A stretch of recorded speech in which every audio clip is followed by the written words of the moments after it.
कोल्हापूर शहरात श्री रामनवमी मोठ्या उत्साहात साजरी। कोल्हापुरात आज विविध ठिकाणी रामनवमी मोठ्या उत्साहात पार पडली। सकाळपासून शहरातील राम मंदिरात जन्मकाळ सोहळा मोठ्या भक्तिभावाने संपन्न झाला।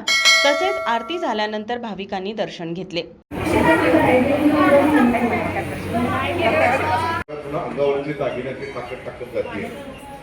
वेड्या बंदी वाहिल्या जोवा जो जो रे जो दुसऱ्या दिवशी आनंद झाला गोकुळामध्ये कृष्ण जन्मला। शहरातील मिरजकर तिकटी, महालक्ष्मी मंदिर, शाहूपुरी छत्रपती शिवाजी चौक अशा परिसरात श्री रामनवमी निमित्त भजन, आरोग्य शिबिर, गायन सेवा अशा विविध कार्यक्रमाचे आयोजन करण्यात आले होते।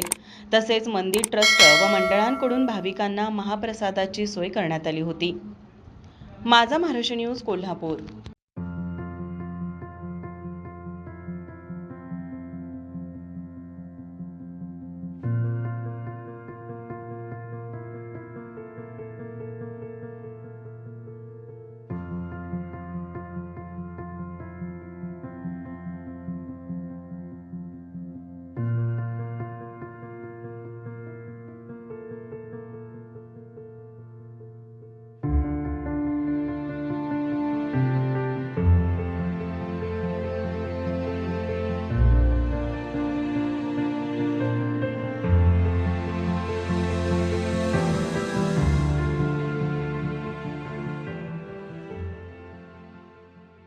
ताज्या घडामोडी पाहण्यासाठी माझा महाराष्ट्र न्यूजला आजच सबस्क्राईब करा।